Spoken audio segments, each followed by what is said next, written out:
और वो ये सब कह ही रही थी कि अचानक से वो बेहोश होकर वहीं पे गिर जाती है और ये दोनों घबराकर डॉक्टर को वहाँ पे बुलाते हैं। और ये डॉक्टर एना के बचपन का दोस्त था और जब से एना बीमार थी तब से डॉक्टर एना का इलाज कर रहे हैं। और डॉक्टर उन दोनों से कहते हैं कि एना को आराम की जरूरत है और ये भी कि उसको वापस से स्टोर रूम में जाने ना दें। और वो ये भी कहते हैं कि बचपन में जो उसके साथ हादसा हुआ था लगता है वो अभी तक इसको भुला नहीं पाई है। ये दोनों गौर से उनकी बातें सुनते रहते हैं और तभी एना को एक आदमी एक इंजेक्शन लगाता है और अपने आप ही एना की आंखें खुल जाती है। वो इस तरीके से अपनी आंखें खोलती है जैसे उसे कुछ हुआ ही ना हो और उसके बाद एना उठकर अपने आप को अलमारी में बंद कर लेती है। डॉक्टर और उसके साथ जो आदमी आया था वो दोनों उस घर से चले जाते हैं और उन दोनों के जाने के बाद एलेक्स और उसका दोस्त दोनों बातें करने लगते हैं। आखिर डॉक्टर और एना किस गेम के बारे में बात कर रहे थे और आखिर उस गेम में ऐसा क्या है कि वो दोनों इस गेम से बहुत ज्यादा डरते हैं। और एलेक्स बोलती है अब हमें भी देखना होगा इस गेम में ऐसा क्या है और वो दोनों भी ये गेम खेलने के लिए चले जाते हैं। अब वो दोनों स्टोर रूम में जाकर उसी बॉक्स को ओपन कर लेते हैं और जिसके अंदर से उन्हें इंस्ट्रक्शन से भरा हुआ एक पेज मिलता है। उसको पढ़ने के बाद उनको पता चला कि जो उनके पास एक पेपर है उस पर उनको अपना नाम लिखना है और साथ ही अपना खून लगाना है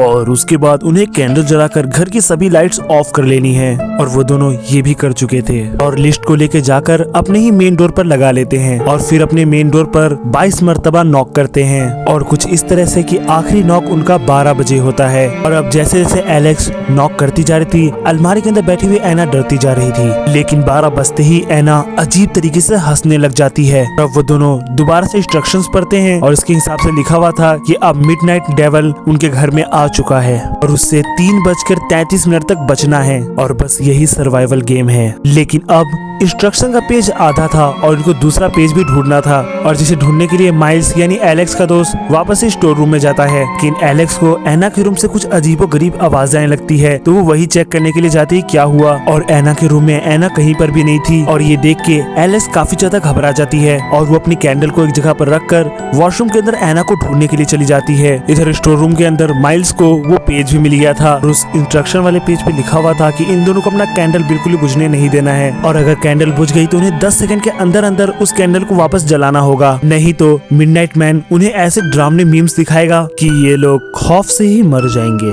एलेक्स जो एना को चेक करने के लिए वॉशरूम में गई थी तो पीछे से कोई उसी कैंडल को बुझा देता है और उसको इस बात का पता नहीं था और तभी अचानक से वहाँ पे मिडनाइट मैन आ जाता है और उसे डराने के लिए। और यहाँ पर मिडनाइट मैन के आते ही एना वापस से अपने बेड के ऊपर ही हमें दिखाई जाती है। अब एलेक्स जो डरी हुई थी अचानक से मिडनाइट मैन उसको एक दीवार के ऊपर फेंक देता है। वो दीवार पे ही लटकी हुई थी कि अचानक से टब के अंदर खून भरने लगा और उसके अंदर से अजीबोगरीब तरीके से एलेक्स ही बाहर निकली। अब जब एना उस बेड पे बैठी हुई थी तो वापस से वो खड़ी होती है और कुछ अजीबोगरीब पढ़ने लगती है और उसके ये सब पढ़ते ही एलेक्स जो अंदर बैठी हुई थी खून के टब के अंदर वहाँ से वो बाहर निकलती है अजीब तरीके से और उसके मुंह से खून निकलने लगता है और अब वो जोर जोर से चिल्लाने लगती है। तभी वहाँ पे माइल्स आ जाता है और तभी माइल्स एलेक्स का चेहरा पकड़ के उसे कहता है कि ये सब कुछ बिल्कुल ठीक है, डरने की जरूरत नहीं है, जो तुम देख रही हो वो सिर्फ तुम्हारा एक इल्यूजन है और ये सब तुम्हें मिडनाइट मैन दिखा रहा है और यहाँ ऐसा कुछ भी नहीं है। तभी ये सब सुन के